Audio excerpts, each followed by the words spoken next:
often when we think about gut health, you think diet.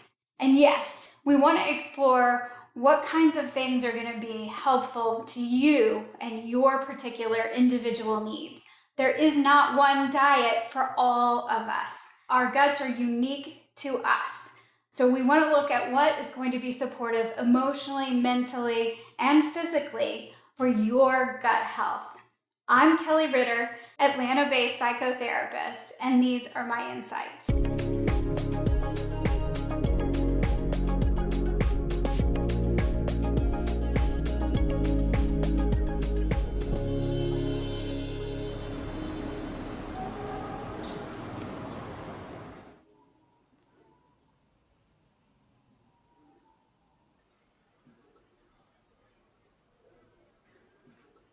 My specialty is really looking at gut health for mental wellness. I work from a wellness model, so I'm really excited to talk to you about some gut rituals and some gut healing and some things that can really help with our mental health. So for me, just a little bit of how I got here. I've had digestive issues and headaches and problems for as long as I could remember. So especially growing up and not feeling very good, not really sick, but not really great. So in my teenage years, I really started working with health and fitness. And then life went on. And in 2009, my father was diagnosed with pancreatic cancer. And at that time, I was a professor in counseling and a qualitative researcher. And so as a qualitative researcher, what I did is what any qualitative researcher would probably do. I started looking at stories of people who were healing. So not just people who were surviving cancer, but were actually thriving. So not just cancer patients, but also survivors of all kinds of different kinds of disorders and things that they've been diagnosed with. And what I found were a couple of things. One, every single one of the people, kind of the pattern was that people did conventional and alternative healing. So I started looking into more of the alternative healing, and they did everything, all kinds of things from acupuncture, qigong, yoga, you name it, they did it. The other thing that they had in common is every single one of them talked about changing their diet and how changing their diet changed their life. So as a researcher, I went back to the research and started looking, and what I found is that this is not new, that we've known for a long time that digestion is really crucial to our overall health. I mean, Hippocrates talked about that all disease begins in the gut. So that wasn't really, it was surprising to me because I didn't realize how much the digestive system mattered. So I started doing a lot of my own work and a lot of healing of my own gut to try and help my father. What I did not expect to find was that there was a big relationship between gut health and mental health. And so being a licensed professional counselor, somebody in the field that works with people who are kind of struggling with some of the mental health kinds of stuff, I didn't realize, and I was not taught, I got a master's, a specialist degree, and a PhD, and not once did anybody ever mention anything about nutrition having anything to do with mental health, because we just didn't know. But we know now. And we know that the gut and the brain are connected. So you've heard probably the gut-brain axis. And it's connected by the vagus nerve. It's also called the wandering nerve because it wanders through all the major organs as it goes from the gut to the brain. So what we can do is help our gut and heal our gut for better overall health, because it's really the foundation of all of our health, but also for our mental health. So that's where I get really excited. But here's the thing. Digestion is a puzzle. It's a really unique puzzle. Every single person has a unique digestive system. So your gut is as unique to you as your fingerprint. So to think that there is one diet that's going to work for everybody is, it's a little ludicrous. It's just not true. But there are things that we can do that are healing and helpful to just about everybody. But the deal is you have to really get curious about your own digestion and your own healing. And so some of you may have already been on this path and figured this out. But for those of us that are new at it, sometimes we just have to do some things like forgive food, or forgiveness in general might be some of the work. Forgive ourselves for some of the things we put into our bodies, some of the things we do to our body, but also for those of us who have had a lot of digestive issues and problems, we get sort of afraid to eat. And what I know is that, for instance, this apple. So an apple we think of as a healthy food, right? And so fruits, vegetables, variety of foods. This might be something that acts like medicine in one body, fuel, which is food's main purpose is fuel, in another body, but it could act like poison in another body. So you have to become a bit of a detective to figure out which foods act like medicine in your body and fuel, and then which things seem to act like poison in your particular body. What I've found is some gut rituals is what I'm calling them, but some things that you can do to get really clear about what works for you. So here's another tip. Mood follows food. So if you eat something, and most of us don't even pay attention to how we're feeling after we eat something, but if you can pay attention to how you're feeling after a meal, and just notice if you're feeling kind of irritable, if you have any kind of digestive issues, or feeling kind of bloated, any of that sort of stuff, then you may have eaten something that just doesn't work for you. That's why it can be a little bit complicated, but I suggest you keep it simple.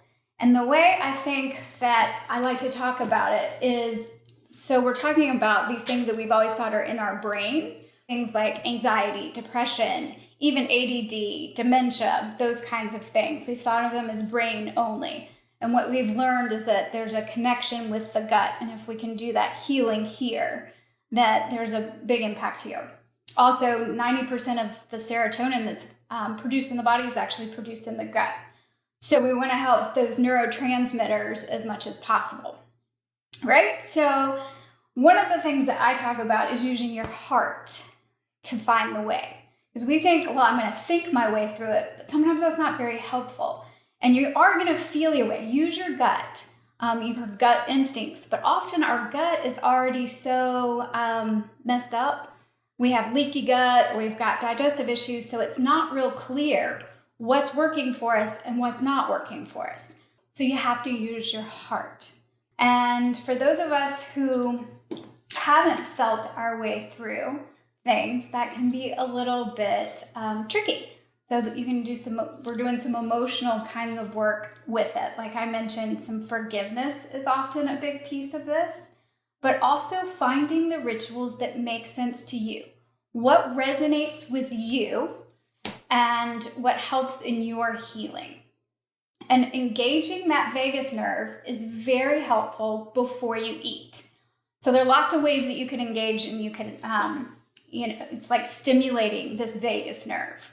And one way that's super simple is deep belly breathing. So if you just do a few seconds, you stop before you eat something and do a few seconds of deep belly breathing, and that's it. And you don't have to close your eyes if you're at a restaurant or whatever. You can put your hand on your belly or not and do this and then eat. You're engaging the parasympathetic nervous system as well, which is the rest and digest part of our nervous system, not the stress. Most of us eat in stress, and we're in that stress state when we're just gobbling food. So taking a few minutes, engaging the vagus nerve, and use your heart. Ask yourself, you can even put your hand on your heart. It releases oxytocin, so if nothing else, that's good for you. But you can put your hand on your heart and ask, is this good for me? Is this what I'm feeling like? A lot of people are now talking about intuitive eating. That's what I'm talking about. Figuring out how to slow down and use some rituals that make sense for you. One thing that I really enjoy, well, I don't enjoy the taste of it, but apple cider vinegar is great for digestion. So I have a little bit of apple cider vinegar in here. Since I don't drink alcohol anymore, this is about the only kind of shot glass we have. And I add some distilled water to this, like about that much. And you can sip on it. You can do it like a shot. You can do it. But I do this before I eat. And if you are out at a restaurant, you can use lemon water, works really great too. Take a few seconds, do some deep breathing, have a little something that's helpful to your digestion, that gets your digestive enzymes kind of cranking. So you can have a little sip of this. I will probably drink all of that. Some people, you have to start small, not a big deal. If that doesn't work for you and the lemon works for you, great. If you feel like, well, maybe that isn't working for you, you can buy digestive enzymes. You put a few drops in some water and you just, you can do the same sort of amount as this or even smaller. Whatever works for you and your lifestyle, that's what you're after, is to really figure out some of these healing kinds of rituals for you. So a lot of people used to, we can look at our ancestors too, a lot of people used to pray before food. Well, if you pray, that's great. I remember growing up, we only prayed at my grandparents' house and we prayed before every meal. We didn't do that in my house and we haven't done that with our kids. But I pray as part of my practice while I grocery shop. I do a prayer before I walk in the grocery store. While I cook, I say a prayer when I start to cook. And I also usually will say a prayer over all the food before I serve it. So it's just my practice. It's a ritual that feels good to me. But you might practice mindfulness, and that's great too. I do a little bit of all of it. So I'll do some mindfulness and some prayer and some centering. And I will tell you, I didn't do that with the grocery store because I rarely have that much time when I'm running in the grocery store. But what I started doing is just grounding, doing a little bit of breathing, ground, and I do a little prayer before I walk in to just ask for some guidance in the grocery store, especially if I'm hungry, that I don't buy everything in sight. And I ask for some guidance of what would be healthy for myself and my family. And then I find that I do a lot more of getting more variety and more things that are helpful when I do that than when I'm just mindfully going through the grocery store. And I didn't used to just pray constantly while I was cooking. That's sort of new for me, but I love to cook. If you don't love to cook, that's a whole different story. But I really love to cook. So I like to look at the food and appreciate where we got it and how we got it and the colors of it. And that's part of my ritual. And I think it makes a really big difference when you are looking at something to eat and you think, this food isn't really good for me and I shouldn't have it, but I'm going to eat it anyway. That is going to do something very different in your digestive system. Energetically, the food is going to be different than if you're thinking, this is really good, nourishing food for me. So what I'm trying to tell you is that how we think about our food and the rituals that we have around nourishing our bodies can be as important as what we're putting in our body. Now, I will tell you, can I take something that is like some man-made food-like substance and think, oh, this is good for me and put it in my body? I do think energetically it's going to be better than if you think it's awful for you, but I also know that there are certain things that are gut detractors. There are things that are not good for any gut. And those things are generally alcohol, caffeine, sugar, the kinds of things that we like. A lot of people like anyway. Some people can tolerate dairy, but often dairy, soy, those are the kinds of things that irritate the gut. So if you're trying to heal your gut, you might want to look at foods that are soothing and stay away from those gut detractors. The other thing that you might want to do, what we do know about guts, so even though your gut is unique to you, and those gut bacteria, so these microbes that live on and in our bodies, mostly in our gut, when those get imbalanced, so you got more bad bacteria than good bacteria, you're going to get some really interesting behaviors in people. So even things like personality, you thought you were born with a certain personality, but when we can get the bad bacteria down and the good bacteria up, people will actually change. It's really remarkable. It's unbelievable. So what seems to help in rebalancing that bacteria and really for gut healing is to have a variety of nutrient-dense foods. So a lot of us will eat the exact same things every day. we get used to it or whatever happens. And so even if you can just start looking at your food in terms of nutrients and what's going to be the most nutrient-packed food, plant-based foods. So looking at what variety of vegetables and fruits, we also need, so the macronutrients, protein, carbs, and fat. We need good fat. Every single cell in the body needs good fat in order to do its job. The whole lining of the cell is made up of fat. So we need good fats, and we need a variety, and we stay away from the detractors. And some of the things that are really good for gut are fermented foods. I have some sauerkraut, and you may not like sauerkraut, but I like sauerkraut. And I will put a little bit of sauerkraut with at least one meal a day. And that helps get some probiotics in your system. So things like kimchi or fermented tea, kombucha. We used to do a lot of fermenting. My grandmother used to can her own vegetables, and we did fermenting because we had to, and now we don't have to. But if we look to our ancestors for some wisdom of things that our ancestors used to do, that can be very healing and helpful too. You can even look at some rituals around what is your heritage.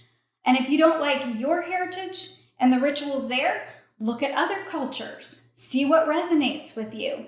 We used to have very different kinds of community tables, and families would get together, and there was a very different experience. We were talking about before the shoot the French, and how the French come together and the way they savor the food. And you don't eat a lot, but you savor.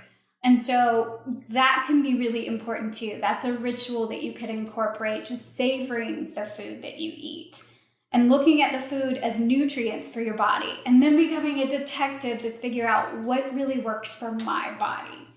So variety is great. One trick that I have done is seasonally. So about once a month, each season, I look at what are the seasonal vegetables and fruits for that time and what is local, and see if I can incorporate things I either have never had or I haven't had in a long time that would be seasonal, so I can get some more variety. Sometimes I don't like them, sometimes I do like them, but that way I get a little more variety in my diet, because if you don't eat a food, your gut bugs don't eat a food. And here's another thing about adding probiotics. Great, you're adding good bacteria. We want to rebalance those microbes. So you want to get good bacteria. You could even take a supplement. People are taking probiotic supplements now. Or you can do kefir or some yogurt, these fermented foods. All that is probiotic food. That's great, but it doesn't feed your bacteria. So what you might want to think about doing is getting some prebiotic food. Things like apples, onion, garlic, asparagus. What do I have here? Asparagus, these kind of really usually a lot of fiber-rich foods. They will feed your gut bacteria, the good ones. So we want to decrease all of the inflammation. A lot of us are walking around with too much inflammation. A little bit when you need it is good, but chronic inflammation can cause major problems, all kinds of health problems. So we're looking at variety. We're looking at these gut rituals to really help heal. A couple other things I will show you. I have some homemade bone broth, and I have added a little bit of turmeric and a little bit of ground pepper, and I sip on this all the time. I usually have a batch going all the time in my kitchen. So sipping on bone broth, if you don't eat meat, you will not want that. But there are other ways you can do a mushroom broth or some other kinds of superfoods to really help heal the gut. Because again, just because something's healing doesn't mean it's right for you. So that's okay. The other thing is water is a nutrient. Most of us don't even think about water as actually being a nutrient in the body, and we need water for proper digestion. So what I was going to show you is one of my new favorite things is making instead of buying some processed kind of hydrating water, I won't use any labels, you can make your own electrolyte water. All you need is some good quality salt and you take a pinch of the quality salt and you throw that in filtered water. I have a little bit, you can do a little bit of honey or some organic maple syrup. This is maple syrup. And so you just do a squeeze in there, and then you just need a fresh lemon. So I'm gonna take a lemon, cut this down. Usually just half a lemon. You can use however much you want. You can use the whole lemon. Just squeeze some lemon in there. And now you've made your own electrolyte water. Much healthier for you. Some people will ask if you really need some kind of sweetener, the honey or the maple syrup.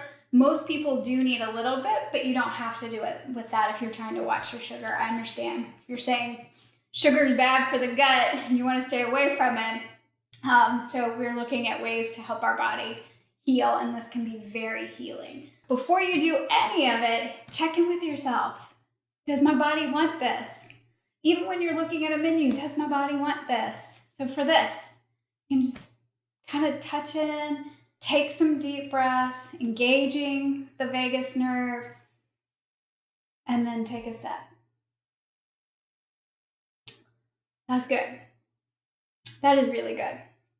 So, plain water, a lot of people don't love, but distilled plain water, great for you. You can overhydrate, so you do want to be mindful of that. Usually it's half your body weight in ounces is what you want to aim for that. But often people can't absorb the nutrients because they've got a lot of damage and toxicity in them. So this kind of adding just a pinch of salt even with some minerals, and now you've got your all kinds of healing things that you can do. You've got your bone broth, your variety, you've got some apple cider vinegar, really engaging that vagus nerve and using your heart. We want to use our heart. And the vagus nerve is also called the nerve of compassion, because if you spend just a few seconds engaging in compassion or thinking about someone that's important to you, sending out compassion in the world, it can be a pet, a human, it doesn't matter. A few seconds of that actually engages the vagus nerve as well. So that's why it's called the nerve of compassion. And that can be really helpful in what we call intuitive eating. And what does my body need? Remembering that your cultural background and bringing in some of those ancestral rituals can be super helpful for you as well. Again, if you don't like yours, you can find other cultures, other people's rituals that you can incorporate in your life. So these are the things that you can do to help heal your gut. And if you feel like you need some help with that, you can always reach out to a practitioner or you reach out to me. I am Atlanta-based, but I do work remotely. I work with people all over the world. So I do consultation and wellness counseling. And really my role, since I am a licensed professional counselor, so I work in mental health, and my passion is this gut health and using nutrition. So I blend those two. But I also do a lot of work with therapists, and so I'm a therapist for therapists, but I companion with people on their own wellness journey. That's really what I do. So people who are trying to heal from maybe a diagnosis, maybe not, a lot of folks with some anxiety, depression stuff going on. So just a wide variety of people. So if you feel like you need some assistance, I would be happy to hear from you. So thank you so much for joining me today, and happy healing.